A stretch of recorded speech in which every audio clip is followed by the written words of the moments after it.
నమస్కారం. Welcome to I dream media. నేను మీ ప్రియదాసరి. ముందుగా ప్రేక్షకులందరికీ గణేష్ చతుర్థి శుభాకాంక్షలు. 9 రోజుల పాటు అంగరంగ వైభవంగా జరిగే ఈ గణేష్ చతుర్థిలో ఇది 6వ రోజు. గణేష్ చతుర్థి, వినాయక చవితి అనగానే ముందుగా మనందరికీ గుర్తొచ్చేది గణేష్ విగ్రహాలు.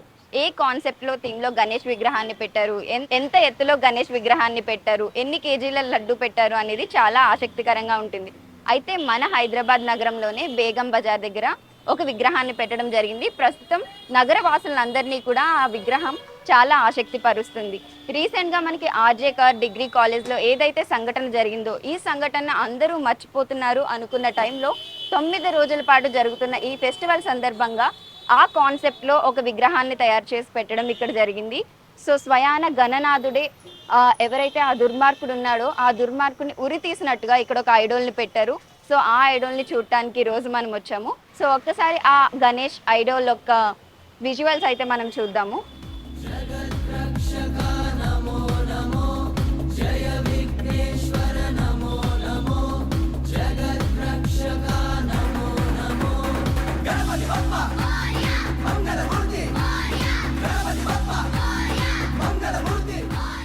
చాలా యూత్ అసోసియేషన్ వారు ఈ విగ్రహాన్ని అయితే ఇక్కడ పెట్టడం జరిగింది. అలానే ఇక్కడ మనకి చూసినట్లయితే ఎప్పుడైతే భూమి మీద ధర్మం తగ్గి అధర్మం పెరిగినప్పుడు ఆ అర్జునుడితో పాటు నేను కూడా భూమి మీద అవతరిస్తాను అనే విధంగా ఒక థీమ్ క్రియేట్ చేశారు. అలానే ఒక మెసేజ్ కూడా ఇక్కడ రాశారు. చాలా అందంగా జనాలందరికీ కూడా ఒక మంచి మెసేజ్ ఇచ్చే విధంగా ఈ ఐడోల్ని అయితే ఇక్కడ పెట్టడం జరిగింది.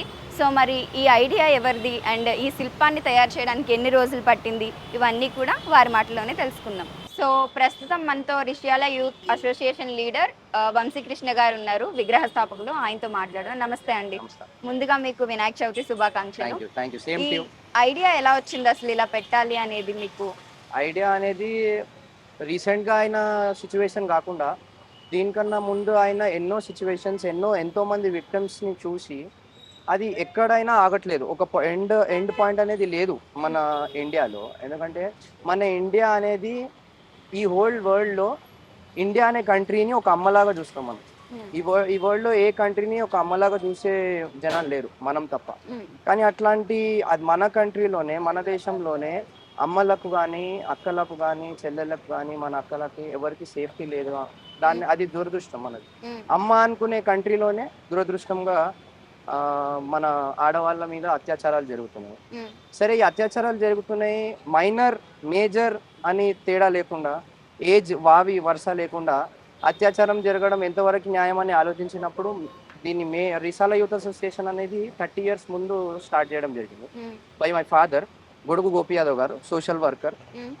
సో ఆయన, మా ఫాదర్ ఇంకా కమిటీ మెంబర్స్ కూర్చొని డిస్కస్ చేస్తున్నప్పుడు, అరే సంస్కృతి పుట్టిన దేశము, మహాభారతమైన దేశము, రామాయణమైన దేశము, అయినా కానీ మన ఆడవాళ్ళకి సేఫ్టీ లేదు. మరి దీనికి ఎక్కడ ఎండ్ పాయింట్, ఎక్కడ ఏ రోజు ఇది ఎండ్ అవుతుంది అనే ఆలోచనలో ఫస్ట్ నేను మొత్తం విగ్రహం ఎక్స్ప్లెయిన్ చేస్తాను. దీని స్కల్ప్చర్ వచ్చేసి ధూల్పేటలో ఉండే వికీ భయ్య, ఆయననే మాకు చాలా సంవత్సరాల నుంచి తయారు చేస్తాడు. ప్రతిసారి ఇక్కడ 30 years, పాస్ట్ 30 years నుంచి మా నాన్నగారు ఆర్గనైజ్ చేస్తున్నారు. పాస్ట్ 2 years 3 years నుంచి నేను హ్యాండ్ ఓవర్ చేసుకోవడం జరిగింది. సో ప్రతిసారి మేము కస్టమైజ్ చేసే తయారు చేపిస్తాము విగ్రహం. సో ఈసారి రీసెంట్గా అయిన ఇష్యూ వల్ల చూసుకుంటే వినాయకుడు భారత్ మాతని చేతి మీద ఎత్తుకుంటున్నాడు.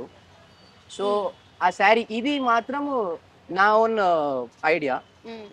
అందరు ఏమన్నారంటే చేతిలో తాడు ఇచ్చి కట్టి హ్యాంగ్ చేద్దాము అని అన్నారు. కానీ నేను అనిపించింది ఏంటంటే, అమ్మ అనేది శక్తి, అమ్మవారు. అట్లాంటి అమ్మవారికి తాడులు కత్తులు అవసరం లేదు. ఆమె చీర చాలు, ఆమె చీరతోని హ్యాంగ్ చేయొచ్చు. ఇట్లాంటి మాన్స్టర్స్ ని, ఇట్లాంటి దుర్మార్గులను హ్యాంగ్ చేయొచ్చు అనేది నా కాన్సెప్ట్ ఉంది. భారత మాత చీరతో హ్యాంగ్ చేసి, ఎందుకంటే మనం అమ్మలాగా చూసే దేశం, అమ్మలకి లేదు. ఇంకొకటి మీరు రీసెర్చ్ చేసుకుని ఉంటే, మొన్న ఆంధ్రప్రదేశ్లో కూడా మైనర్ బాలిక మీద మైనర్ విద్యార్థులే చేసినారు. It is very ashamed. We should feel very shameful. మన ఎడ్యుకేషన్ సిస్టమ్ పైన ఇది పెద్ద నింద. ఎందుకంటే మన ఎడ్యుకేషన్ సిస్టంలో వెస్టర్న్ కంట్రీస్లో సెక్స్ ఎడ్యుకేషన్ అనేది ఉంది, మన కంట్రీలో లేదు. It is very important in our country to start sex education. మన పాపులేషన్ పెద్దది. యూత్ పెద్దది, అందరికంటే ఎక్కువ యూత్ ఉన్నది మన దేశంలోనే. వేరే వెస్టర్న్ కంట్రీస్ వాళ్ళ ప్రెసిడెంట్స్ మనల్ని మెచ్చుకుంటున్నారు, హైయెస్ట్ పర్సంటేజ్ ఆఫ్ యూత్ ఇక్కడ ఉందని మెచ్చుకుంటున్నారు, కానీ ఆ హైయెస్ట్ పర్సంటేజ్ ఆఫ్ యూత్ ఏం చేస్తున్నారు ముందు ముందు నేను చెప్తాను. హైయెస్ట్ పర్సెంట్ ఆఫ్ యూత్ ఏం చేస్తున్నారు అంటే టైం పాస్ చేస్తున్నారు ఈ కంట్రీలో. ఒక గోల్ లేదు, ఒక అంబిషన్ అనేది లేదు, ఏదో టైం పాస్గా బతుకుతున్నారు. దానివల్ల యూత్ మిస్టేక్ కాదు, పేరెంట్స్ మిస్టేక్. పేరెంటింగ్ ఉండాలి, కరెక్ట్ పేరెంటింగ్ ఉండాలి. చిన్న పిల్లలు నా నేను నేను నేను చిన్నప్పుడు తినకపోయేటప్పుడు మా మమ్మీ దొంగ వస్తాడు, బూచోడు వస్తాడు, ఎత్తుకుపోతాడు అని తినిపిస్తుండే, ఆ భయానికి మేము తింటుండే. ఇవాళ రేపు మోడర్న్ మామ్స్ వాళ్ళు ఏం చేస్తున్నారు అంటే వాళ్ళ టాస్క్ ఈజీ అయిపోవడానికి ఫోన్ ఇస్తున్నారు, which is very wrong. Phone ఇవ్వడం వల్ల ఏంటంటే, సరే అప్పటికి చిన్న పాపకి చూడడం తెలీదు, వాడడం తెలీదు, తర్వాత ఫోన్లో ఏం చూస్తున్నారో వాళ్ళ మమ్మీకి తెలియదు, వాళ్ళ ఫాదర్కి తెలియదు. ఫాదర్ అనేది ఫాదర్ ఈ మన సొసైటీలో ఉండే ఫాదర్స్ ఏమనుకుంటారు అంటే, నేను సంపాదిస్తే చాలు, మా భార్య చూసుకుంటుంది పిల్లలని అనుకుంటారు. కానీ ఈక్వల్ ఇంపార్టెన్స్ ఇవ్వాలి, నువ్వు ఈక్వల్ కాంట్రిబ్యూషన్ ఉండాలి. మదర్ అయినా ఫాదర్ అయినా ఈక్వల్ కాంట్రిబ్యూషన్ ఇస్తే ఒక పిల్లోడైనా అమ్మాయి అయినా ఒక కరెక్ట్ వేలో పెరుగుతుంది. అది చాలా ఇంపార్టెంట్. సో మీరు ఫోన్స్ ఇచ్చేస్తుంటే ఆ ఫోన్లో ఏమేమి చూస్తున్నారు, ఏమేమి చేస్తున్నారో, అక్కడ నుంచి ఏం ఇన్ఫ్లుయెన్స్ అవుతున్నారు, మంచికి ఇన్ఫ్లుయెన్స్ అవుతున్నారా, చెడుకి ఇన్ఫ్లుయెన్స్ అవుతున్నారా, అది ఎవరికి అర్థమవుతుంది. ఇంకొకటి, యూత్ సరే పేరెంట్స్ అట్లా అంటున్నారు, ముందు ఎడ్యుకేషన్కి వచ్చేసరికి ఓఎంజీ ఫిలిం చూసి ఉండొచ్చు మీరు, అక్షయ్ కుమార్ది ఓఎంజీ ఫిలిం. సో అందులో సెక్స్ ఎడ్యుకేషన్ది అది చూపిస్తున్నారు. సో అక్కడ కూడా పిల్లలకి ఏం చెప్పాలి, ఎక్కడి నుంచి స్టార్ట్ చేయాలి. సెక్స్ ఎడ్యుకేషన్ అనేది చాలా రాంగ్గా చూస్తారు అందరూ మన కంట్రీలో. అసేమ్గా చేసేవన్నీ అవే. మళ్ళీ దాని గురించి మాట్లాడాలి, దాని గురించి ఓపెన్గా మాట్లాడాలి, దాని గురించి డిస్కస్ చేస్తేనే కదా.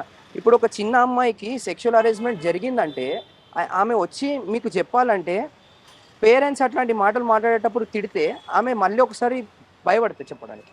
Let it be a boy, let it be a girl చెప్పడానికి భయపడుతుంది. సో దానికంటే ముందు మనం దాన్ని చాలా ఓపెన్గా కూర్చోబెట్టి, ఇట్లా కాదు, what is bad touch, what is good touch అనేది పిల్లలకి చెప్పాలి. పిల్లలతో పాటు టీచర్స్ చెప్పాలి. టీచర్స్ అనేది వాళ్ళ గురువు. అదే గురువులు ఇవాళ మెడికల్ కాలేజ్ ప్రిన్సిపలే రేప్ అటెంప్ట్లో ఇన్వాల్వ్ అయి ఉన్నాడంటే అదెంత, ఒక గురువు అనే వ్యక్తి ఇట్లా చేసిందంటే మనం ఎక్కడ పోతున్నాం.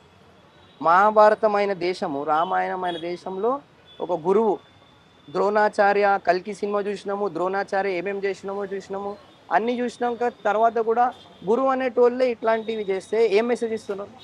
ఒక టీచర్ అంటే ఆయన ఏం మెసేజ్ ఇస్తారు? తర్వాత యూత్కి వచ్చేసరికి యూట్యూబ్లో చూస్తూ ఉంటాను నేను, బాహుబలి ఫిలింలో 21 మిస్టేక్స్, కల్కి ఫిలింలో 21 మిస్టేక్స్ చూస్తున్నారు. సరే, ఇప్పటికీ నేను ఇన్స్టాగ్రామ్లో రీల్ చూసిన 2 crores వ్యూస్ వచ్చినాయి. నేను ఇది మొత్తం శ్లోకమే రాయాలి, ఇప్పటివరకు నన్ను ఎవరు క్వశ్చన్ చేయలేరు. నేను అదే చెప్పాను, ఎవరు క్వశ్చన్ చేయలేరు. ధర్మం తగ్గి అధర్మం పెరిగినప్పుడు అర్జునుడి రూపంలో నేను కూడా వస్తాను, అవతరిస్తాను అనేసి. సో నేను అదే అనుకున్నాను. ఇప్పటివరకు ఎవరు నన్ను క్వశ్చన్ చేయలేదు. I thought someone would question. పెద్దవాళ్ళు క్వశ్చన్ చేయలేరు, ఎందుకంటే I did not keep your మొత్తం శ్లోకం నేను పెట్టలేదు. మొత్తం శ్లోకము యదా యదా హి ధర్మస్య గ్లానిర్భవతి భారత అభ్యుతనామ ధర్మస్య తదాత్మానం సృజమయహం పరిత్రాణాయ సాధూనా వినాశాయ చ దుష్కృతం ధర్మ సంస్థాపనార్థాయ సంభవామి యుగే యుగే. ఇప్పటివరకు నేను ఎవరు అడగలేరు. అంటే మిస్టేక్స్ చూస్తారు సినిమాలో, మళ్ళీ ఈడెందుకు చూడలేరు? ఇక్కడ కూడా వినాయకుడికి 6 pack ఎందుకు వచ్చింది అనేది చాలా మందికి, 6 pack ఎందుకు వచ్చిందని అది కూడా చెప్తాను. వినాయకుడికి అందరు అడుగుతున్నారు 6 pack ఎందుకు అడుగుతున్నారు, ఇన్స్టాగ్రామ్లో కూడా అడుగుతున్నారు, కొంతమంది మెసేజ్ కూడా చేస్తున్నారు, ఢిల్లీ వాళ్ళు కానీ కర్ణాటక వాళ్ళు కూడా మెసేజ్ చేస్తారు. మై కాన్సెప్ట్ వాస్, వినాయకుడు చాలా అగ్రెసివ్గా కనిపించాలి, చాలా ఫెరోషియస్గా కనిపించాలి. ఒక మహాభారతంలో అర్జునుడు యుద్ధం చేస్తే ఎట్లుంటాడు, కర్ణుడు యుద్ధం చేస్తే ఎట్లుంటాడు, అట్లా కనపడాలని నా ఇంటెన్షన్ ఉండే. ఓకే, ఎవరినైనా ఫీలింగ్స్ హర్ట్ చేసి ఉంటే ఐఎమ్ రియలీ సారీ. అందుకనే కదా దాన్ని జస్టిఫికేషన్ ఇవ్వడానికి అక్కడ రాశారు మీరు. ఇక్కడ కూడా రాశారు, ధర్మం తగ్గి అధర్మం పెరిగినప్పుడు అర్జునుడి రూపంలో నేను కూడా అవతరిస్తాను అనేసి ఒకటి రాశారు. అది చూడట్లేదు ఎవరు చూడట్లేదు. ఇంకా శ్లోకం కూడా నేను పూర్తిగా రాయలేదు. నన్ను ఈ విషయం మీద ఎవరు క్వశ్చన్ చేయలేరు, కానీ ఈ విషయం మీద క్వశ్చన్ చేసిన అదే చెప్తున్నాను. సినిమాలో మిస్టేక్స్ చూడడానికి వస్తుంది కానీ మనకి ఎవరికి మహాభారతం చదివే టైం లేదు. మహాభారతం ఎవరు చదవరు, రామాయణం ఎవరు చదవరు. అంటే ఇది ఎట్లాంటి దేశం అంటే లక్ష్మణుడికి సీతాదేవి మొహం చూ ఇప్పటివరకు చూడలేదని అంటారు. రామాయణం నేను ఎప్పుడైతే చదివినానో ఓన్లీ పాదాలే చూస్తాను నేను, మా వదినది ఫేస్ చూడని నేను ఎప్పటివరకు చూడలేదు అని. అట్లాంటి ఆ రేంజ్ ఆఫ్ రెస్పెక్ట్ ఇచ్చే మన కంట్రీలో చిన్నపిల్లలు పెద్దవాళ్ళు చిన్నపిల్లలని మైనర్ ప్రీమెచ్యూర్డ్ చిల్డ్రన్ ఉమెన్ని హెరాస్ చేయడము, వాళ్ళని సెక్షువల్గా హెరాస్ చేయడం అనేది ఎంతవరకు కరెక్ట్? దీని మీద గవర్నమెంట్ యాక్షన్ తీసుకోకపోవడం అది ఎంతవరకు correct? Let it B state government, let it B central government. 5 trillion economy, 3 trillion economy, ఎప్పుడు అది డబ్బులు ఇస్ నాట్ అ మ్యాటర్. మనం సంస్కారం ఇస్ దట్స్ వాట్ మ్యాటర్స్ కంట్రీలో. అచ్చేదిన్ అంటారు, బంగారు తెలంగాణ అంటారు. మళ్ళీ మనం కనే అమ్మకి సేఫ్టీ లేకపోతే అవి రెండు ఏమవసరం? బంగారు తెలంగాణ ఏమవసరము, అచ్చేదిన్ ఏమవసరం? అంటే దానికి ఏం ఉపయోగపడుతుంది? ఎవరికి ఉపయోగపడుతుంది అది? వీళ్ళకి సేఫ్టీ ఉంటే ఎన్నైనా డబ్బులు సంపాదించుకోవచ్చు, ఎన్నైనా హైరైజ్ బిల్డింగ్స్ ఎన్నైనా కట్టుకోవచ్చు, ఎన్నైనా మాన్యుమెంట్స్ కట్టుకోవచ్చు. ఇదెప్పుడు మనకి, ఇదెప్పుడు సెక్షన్? ఎన్ని ఎన్ని ఎన్ని దారుణాలు. ఈ రీసెర్చ్ చేసినప్పుడు ముసలి వాళ్ళు కూడా మైనర్స్కి హెరాస్ చేయడం అంటే అది ఫిడోఫైల్స్ అని ఒక మెంటల్ డిజార్డర్ ఉంటుందంట పెద్దవాళ్ళకి. అది చదివితే అసలు చాలా బాధ అనిపించింది, ట్రామటైజ్ అయిపోయినా నేను. వాళ్ళ ఎజెండా ఏంటి ఉంటుందంటే చిన్నపిల్లలు ఇప్పుడు వాళ్ళ హై రిస్క్ చూసుకోకుండా చిన్నపిల్లల దగ్గర వాళ్ళు సెక్షువల్గా ఏమన్నా చేస్తే పిల్లలు పోయి చెప్పలేరు కదా, ఎందుకంటే పిల్లలకి ఏమవుతుందో అర్థమవుతలేదు. ఏమవుతుందో అర్థం కాని ఏజ్ వాళ్ళని వీళ్ళు చూస్ చేసుకుంటారు. That is a mental disorder. దాన్ని ఫిడోఫైల్స్ అంటారు, ఫిడోఫిలిక్స్. వీళ్ళు పెద్దవాళ్ళు అంటే వీళ్ళకి ఏముంటుందంటే హీ బ్యాలెన్సెస్ సైమెంటేనియస్లీ. అంటే ఆయన రెప్యుటేషన్ సొసైటీలో పాడవద్దు, ఈయన కావాల్సింది సెక్షువల్ ప్లెజర్. అది చిన్నపిల్లల మీద తీసుకోండి, ఎందుకంటే మెచ్యూర్డ్ స్టేజ్ వాళ్ళ లేడీస్ని తీసుకుంటే వాళ్ళు చెప్తారు కదా. సో ఆ రిస్క్ కాకుండా వీళ్ళు ఇట్లా చేస్తారు. అంటే పెద్దవాళ్ళే, తండ్రి ఏజ్ ఉన్న వాళ్ళు, తాత ఏజ్ ఉన్న వాళ్ళు చిన్నపిల్లల మీద చెప్తే అంటే ఇప్పుడు వాళ్ళు ఎవరికి చెప్పుకుంటారు? ఇట్ గోజ్ ఆన్ అండి. మొత్తం సైకిల్ ఇది. First parenting, education, society, friends, వీళ్ళందరి నుంచి కాపాడాలంటే ప్రతి ఒక్కరు ఒపీనియన్ మనం చేంజ్ చేయలేం. సో దానికి ఒక గట్టి సెక్షన్ తేవాలి. సెక్షన్ తెస్తే ఆటోమేటిక్లీ ఇవన్నీ సెటరేట్ అవుతాయి కదా. ఎన్ని అయినా కానీ I personally want someone like Sajjanar sir to be sent to Kolkata right now. Sajjanar sir లాంటి వాళ్ళని పంపాలి కోల్కతాకి. పంపిస్తే సజ్జనార్ సార్ లాంటి వాళ్ళు చూసుకుంటారు, ఏమైనా చూసుకుంటారు. సజ్జనార్ లాంటి వాళ్ళు ఎందుకు? సజ్జనార్ సార్నే పంపిస్తే ఏం తక్కువ? సజ్జనార్ సార్నే పంపాలి, అక్కడ పోస్ట్ చేయాలి, మొత్తం ఫోర్స్ ఇవ్వాలి సార్కి. ఎందుకంటే అట్లా అంటేనే కొంచెం భయం ఉంటుంది కదా, భయం ఉంటుంది.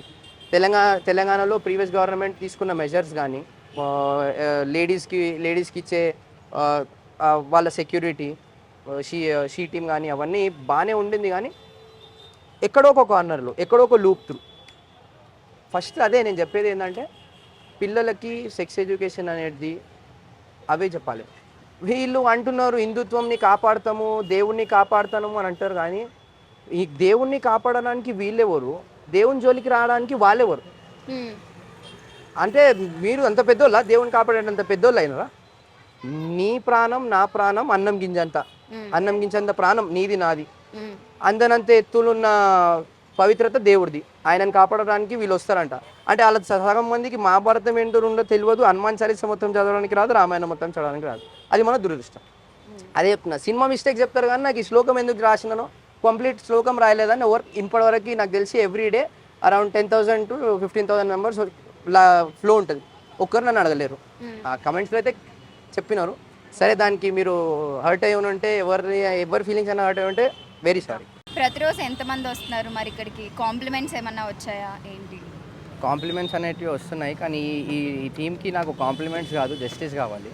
జస్టిస్ వచ్చే వరకు ఇట్లాంటి కాన్సెప్ట్స్తో వస్తూనే ఉంటా. కమింగ్ ఈవెంట్స్ చాలా ఉన్నాయి. 17 సెప్టెంబర్ రోజు కూడా అందరినీ I request all the junior doctors from Osmania college, Gandhi college కానీ సిటీలో ఎవరైతే మీకు వీలు ఉంటే వచ్చి క్యాండిల్ మార్చ్లో పాల్గొనాలని it is a kind request. 17th March candle 17 September 17 September candle March అంటే ఇమర్షన్ రోజే. ఇమర్షన్ రోజే వినాయకుడితో పాటు ఇక్కడ నుంచి ట్యాంక్ బండ్ వరకు ఇమర్షన్ ర్యాలీ ఉంటుంది. దాంట్లోనే క్యాండిల్ మార్చ్ అనేది ప్లాన్ చేస్తున్నాము. I did not think that ఇంత రీచ్ వస్తుందని నేను అనుకోలేదు. కోల్కతా నుంచి మెసేజెస్ వస్తున్నాయి, ఢిల్లీ నుంచి మెసేజెస్ వస్తున్నాయి. ర్యాలీలో పార్టిసిపేట్ మళ్ళీ అప్రిషియేషన్ ఇస్తున్నారు. కోల్కతా సీఎంని ట్యాగ్ చేస్తున్నారు అందులో రీల్స్లో. I'm very thankful. కానీ కాన్సెప్ట్కి అప్రిసియేషన్ నాకు కావద్దు. అప్రిసియేషన్ కోసం ఏం చేయలేదు నేను. జస్టిస్ కావాలి. Some action, some strict action, some strict section should come in place so that మనకి హెల్ప్ఫుల్గా ఉంటుంది. మన లేడీస్కి, మన ఉమెన్కి ముందు ఒకళ్ళు బయటికి పోయి రాత్రి మిడ్ నైట్ రిటర్న్ రావాలనేది వాళ్ళకు కూడా ధైర్యం ఉండాలి ఒక ఆడామెకి. అదే ఇంకా ప్రసాదం అనేది ఎవ్రీడే మనం 2 to 3 క్వింటల్స్ ఎవ్రీడే అనేది పంచుతాం ఇక్కడ. లాస్ట్ ఇయర్ కంటే ఈసారి చాలామంది వస్తున్నారు. Around 10,000 to 15,000 members. Continuous flow ఉంటుంది, పబ్లిక్ ఫ్లో కంటిన్యూస్ ఉంటుంది. ఎందుకంటే మనది మెయిన్ రోడ్ కాబట్టి బైక్స్ వచ్చిన వాళ్ళు ఆపేస్తున్నారు. మార్నింగ్ 3 అయిపోతుంది. నేను మార్నింగ్ ఆఫీస్ కూడా వెళ్ళలేకపోతున్నా. మార్నింగ్ 3 అయిపోతుంది. 3 వరకు ఇక్కడనే ఉండి క్లోజ్ చేస్తున్నా. ఈ క్లోజ్ చేసినా కానీ ఓపెన్ చేసి మరీ ఫోటో దిగుతున్నారు. సరే fine, it's fine, everything is fine, everything is going fine. కానీ అదే అంటే ఇప్పుడు ప్రసాదంలో కూడా వెరైటీ ఎవ్రీడే ఒకటి కాకుండా పులిహోర కానీ, శనగలు కానీ, ఏకాదశి రోజు కడి, అది సాబుదానా కడి కానీ అవన్నీ ఆర్గనైజ్ చేయడం జరుగుతుంది. మెయిన్ ఎజెండా ఏంటంటే ఎంటర్టైన్మెంట్. అంటే ఇప్పుడు బ్యాండ్ అవన్నీ పెట్టే మా ఫాదర్ థింకింగ్ ఏంటంటే బ్యాండ్కి ఆ లైట్స్కి ఖర్చు పెట్టే కన్నా ఒక మనిషికి కడుపు నింపితే హెల్ప్ మంచిగా ఉంటుంది కదా, మనకు పుణ్యం వస్తుంది, వాళ్ళు కూడా కడుపు నింపుతుంది అనేది మా ఫాదర్ ఎజెండా. ప్రతిసారి అందుకనే 30 years నుంచి అయినా కానీ ఈ ఎక్స్ట్రా ఈవెంట్స్ తక్కువ, ఇవి అవన్నీ ఎక్కువ పెట్టకుండా, ఫుడ్ అనేది మెయిన్ ఇంపార్టెన్స్. కడుపు మా ఫాదర్ ఏంటంటే ఏం చూసినా చూడకపోయినా ఒక కడుపు చూడాలరా, నువ్వు బాగుపడతావు అని చెప్తారు. చిన్నప్పటి నుంచి అదే చెప్తుండే. కడుపు చూస్తా ఎవరు వచ్చినా కానీ, మా ఫ్రెండ్స్ వచ్చినా కానీ, ఎవరు వచ్చినా కానీ మా డాడీ ఫస్ట్ తిన్నారా అని అడుగుతారు. సో అదే మేము కూడా అదే ఫాలో అవుతాం, అదే చేస్తున్నాం. ఇప్పుడు కూడా 11 days వంట వాళ్ళని మాట్లాడుకుంటాం. వాళ్ళు కూడా వాళ్ళకి రూమ్, షెడ్ అవన్నీ షెల్టర్ ప్రొవైడ్ చేస్తాం, వాళ్ళే చేసిస్తారు. వెనకాల ఉన్న ప్రతి షాప్కి వీళ్ళు చాలా సపోర్టివ్గా ఉంటారు. వెనకాల ఇదంతా మార్వడి గల్లీ, మార్వడి లేని ఇదంతా అందరూ మేము బ్రదర్స్ లాగా ఉంటాము. వాళ్ళు కూడా అందరూ కలిసిమెలిసి ఈవెంట్ చేసుకుంటాం. వినాయక చతుర్థి తర్వాత నవరాత్రి వస్తుంది కదా, నవరాత్రిలో 1 Sunday, 9 daysలో ఒక సండే రోజు కూడా మేము అన్నదానం చేస్తాము.